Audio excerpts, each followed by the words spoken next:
Ada dua sasis yang cukup populer saat ini, yaitu yang pertama leather frame dan yang kedua monocoque. Dua sasis ini cukup populer karena dua sasis ini paling sering digunakan oleh beberapa pabrikan mobil. Tapi apa sih bedanya dari kedua sasis ini? Mari kita bahas. Pertama kita bahas dulu mengenai sasis leather frame. Apa sih sasis leather frame? Jadi sasis leather frame ini dia secara konstruksi seperti tangga bentuknya. Jadi dia sasis seperti tangga gitu, tapi dia terpisah dengan rangka bodi. Jadi sasis dengan rangka bodi itu terpisah. Dia disambungkan dengan beberapa komponen seperti mungkin ada baut dan ada peredamnya biasanya, ada bantalannya. Nah, sasis ini dikenal lebih kuat, lebih tangguh. Makanya nggak heran kalau beberapa pabrikan masih menggunakan sasis ini, terutama yang membuat mobil-mobil komersil biasanya menggunakan sasis ini untuk mobil-mobil komersil mereka. Dan kalau misalkan teman-teman lihat gitu ya, mobil komersil angkut barangnya itu sampai berat sekali. Nah, itulah salah satu keunggulan sasis leather frame karena dipercaya sasis ini tangguh dan kuat untuk membawa beban yang sangat berat. Apa sih keuntungan dari sasis leather frame ini? Tentunya salah satunya yang tadi saya bilang, dia mampu membawa beban yang cukup berat. Makanya pabrikan masih mengandalkan sasis ini untuk mobil komersil. Kedua adalah biasanya leather frame, kaki-kakinya itu tangguh. Kalau misalkan teman-teman lihat ya, mobil SUV beberapa pabrikan itu masih menggunakan leather frame. Contohnya Toyota Fortuner dan Mitsubishi Pajero Sport. Dan kalau teman-teman lihat dua mobil itu dipakai kemanapun, tidak ada kerusakan berarti terutama di sasisnya. Dan kaki-kakinya pun biasanya lebih awet. Nah, makanya pabrikan masih mengandalkan sasis leather frame ini selain untuk komersil juga untuk mobil SUV. Karena memang leather frame ini dikenal kaki-kakinya itu cukup bandel dan dia minim kerusakan lah biasanya. Yang ketiga, meredam getaran dari jalan itu leather frame itu lebih baik. Kalau saya lihat konstruksinya, leather frame itu dia terpasang dengan suspensi, dengan shock breaker, terutama di bagian depan ya. Ada dudukan untuk shock breaker, tapi shock breaker itu tidak menyatu dengan bodinya. Beda dengan monocoque. Kalau monocoque itu kan menyatu. Nah, kalau leather frame dia terpisah.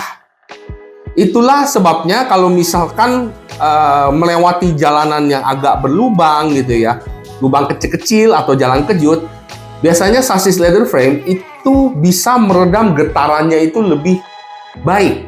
Biasanya seperti itu. Tapi bukan berarti leather frame itu keunggulannya banyak, karena tentu leather frame memiliki kelemahannya. Salah satu kelemahannya adalah bobotnya yang berat. Nah, karena konstruksi ini bebannya agak berat, jadi itu berdampak ke performa dan juga ke konsumsi BBM-nya.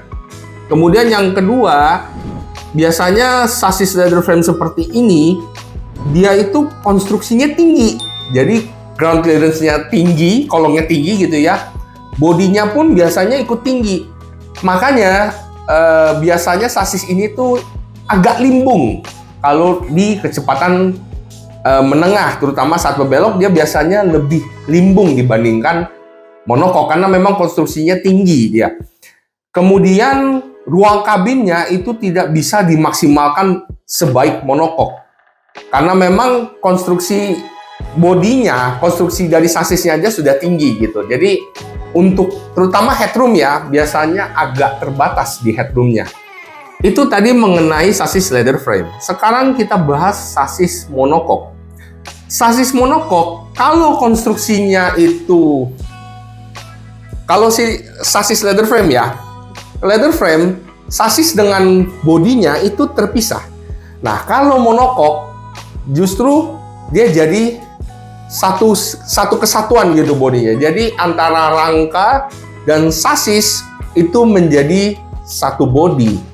Nah, biasanya sasis ini digunakan di beberapa lini mobil keluarga atau hatchback gitu ya, atau city car biasanya menggunakan sasis monokok seperti ini. Nah, kalau monokok seperti ini, komponennya pun menyatu juga. Nah, kalau shock breakernya misalkan, di leather frame shock breakernya itu terpisah tuh antara rangka bodi dengan sasisnya, karena shock breakernya terpasang di sasis, bukan di bodi. Nah, kalau monokok, karena dia jadi satu kesatuan, jadi body semua, jadi ya shock breakernya juga terpasang di rangka bodinya itu, dan itu menyatu ke sasisnya. Termasuk juga komponen kaki-kakinya pun itu juga semuanya terpasang di satu sasis itu. Nah, sasis ini biasanya dikenalnya itu memiliki handling yang baik. Handlingnya itu lincah biasanya. Dan sasis monokok ini biasanya konstruksinya dia nggak terlalu tinggi. Nah, jadi kalau penumpang naik turun itu justru lebih mudah kalau di sasis monokok. Beda dengan leather frame yang dia tuh biasa konstruksinya tinggi, tapi dari jarak dari tanah ke kabin mobil itu juga agak tinggi. Jadi naiknya tuh agak tinggi. Nah, kalau monokok itu biasanya dia agak rendah. Terus juga sasis monokok ini biasanya juga dikenalnya tuh minim nimbung. Karena memang kalau leather frame konstruksinya kan tinggi. Nah, terus juga kan karena dia sebenarnya pada basicnya terpisah dan disatukan, jadi ketika berbelok itu ada rasa seperti mau terbalik. Nah, kalau monokok itu justru tidak seperti itu. Dia justru lebih lincah. Nah, makanya sasis monokok ini digunakan di beberapa mobil keluarga karena memang dia lebih lincah, ruang kabinnya juga bisa lebih dimaksimalkan gitu ya, jadi lebih lega. Namun kita bahas dulu kelebihan kekurangannya deh. Kalau sasis monokok, kelebihannya seperti yang saya bilang tadi. Yang pertama, ruang kabinnya bisa dimaksimalkan karena memang dia konstruksinya tidak serumit leather frame yang disatukan dan jadi tinggi gitu ya. Kalau monokok itu bisa dimaksimalkan, jadi deck dari bawah ke headroomnya ke atap itu jadi bisa lebih lega. Nah, kemudian yang kedua, sasis monokok ini ya handlingnya lincah. Ya kalau misalkan monokoknya dibuat tinggi ya nggak selincah city car atau hatchback gitu ya. Tapi kalau dibandingkan dengan leather frame, terutama dipakai di dalam kota, monokok ini bisa lebih asik untuk dikendarai karena memang sasis ini dia lebih rigid dibandingkan dengan leather frame. Dia lebih rigid, jadi lebih asik lah kalau misalkan dibawa bermanuver gitu dibandingkan dengan sasis leather frame. Kemudian yang ketiga, sasis ini konstruksinya lebih ringan dibandingkan dengan leather frame. Seperti yang saya bilang tadi, kalau leather frame itu dia ada beberapa komponen tambahan. Terus juga karena memang sasisnya yang lebih berat, jadinya bobotnya itu cukup berat. Nah, di monokok ini sasisnya itu tidak seberat leather frame, yang itu justru memberikan dampak positif. Apa dampak positifnya? Konsumsi BBM-nya bisa lebih irit. Kemudian juga secara performa, akselerasinya mobil dengan sasis monokok itu bisa lebih baik dari leather frame. Salah satunya karena memang bobotnya tidak seberat leather frame. Tapi tentu saja sasis monokok itu memiliki beberapa kelemahan. Nah, kelemahannya apa? Yang pertama, redaman getaran dari jalan ke dalam kabin itu lebih terasa di monokok.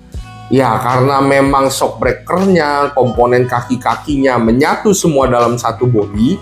Jadi, ya getaran-getaran jalan itu biasanya sedikit lebih terasa dibandingkan leather frame. Terutama kalau misalkan kena lubang kecil-kecil gitu ya. Nah, sasis monokok ini lebih terasa nih getaran-getaran itu.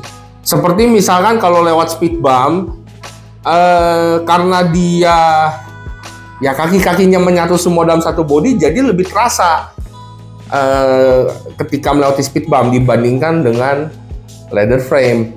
Itu pertama. Kedua, secara kaki-kaki dan kekuatan sasis tidak seawet leather frame. Kalau leather frame itu kaki-kakinya kuat. Jadi dipakai beberapa mobil SUV untuk off-road atau mobil komersil untuk membawa beban yang berat. Nah, kalau di monocoque itu kaki-kakinya tidak sekuat leather frame. Jadi tidak bisa membawa beban yang cukup berat karena takutnya antara sasis atau kaki-kakinya itu cepat rusak ya jadinya. Jadi tidak sekuat leather frame. Nah, kemudian yang ketiga yang menjadi kelemahan monocoque adalah ketika sasis monocoque ini ketika terjadi kecelakaan gitu ya, ketika terjadi tubrukan atau ada tabrakan, maka sasis ini akan cukup sulit untuk diperbaiki. Karena kalau monocoque satu bodi kan, dia rangka dan sasisnya itu menyatu jadi satu bodi. Jadi ketika terjadi tabrakan gitu ya atau ada kecelakaan, maka sasis monocoque ini agak sulit diperbaiki dibandingkan sasis leather frame. Jadi teman-teman pilih yang mana? Monocoque atau leather frame? Nah, kalau menurut kami, kalau misalkan teman-teman menggunakan mobil itu di lingkungan atau daerah yang jalanannya kurang begitu baik atau kurang begitu bagus, mungkin teman-teman bisa menggunakan mobil dengan sasis leather frame. Karena memang sasis ini sejatinya itu bahkan bisa digunakan untuk off-road. Dia konstruksinya tinggi, kaki-kakinya kuat, bandel gitu ya.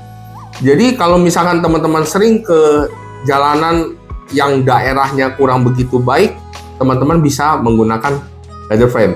Tapi kalau misalkan teman-teman menggunakan mobil di perkotaan gitu ya, teman-teman bisa gunakan sasis monocoque, mobil dengan sasis monocoque. Karena mobil dengan sasis monocoque, terutama di perkotaan, itu lincah, enak, handlingnya juga enak. Dan juga konsumsi BBM-nya itu lebih irit dibandingkan sasis leather frame. Karena memang kalau sasis leather frame, karena bobotnya berat, jadi berdampak ke konsumsi BBM-nya. Nah, kalau monocoque dia bisa lebih irit. Selain itu juga secara performa, untuk dipakai di dalam kota gitu ya, monocoque itu lebih enak akselerasinya karena bobotnya tadi lebih ringan. Nah, kalau leather frame itu bobotnya dia lebih berat, jadinya secara performa itu juga tidak sebaik sasis monocoque. Ya, jadi pilihan kembali lagi tergantung teman-teman digunakan mobilnya di mana dan peruntukannya untuk apa.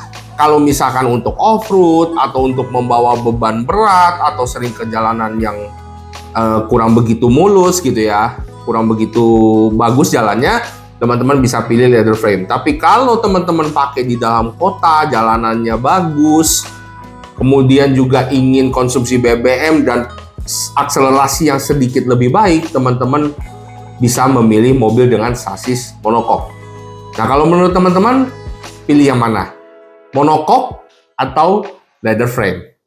Saya sampaikan di kolom komentar ya. Jangan lupa like dan subscribe dan share juga video ini ke sosial media teman-teman semua. Dan mohon maaf kalau misalkan ada salah dalam penyampaian informasi. Dan kalau misalkan ada tambahan, teman-teman bisa sampaikan di kolom komentar di bawah. Terima kasih sudah menonton.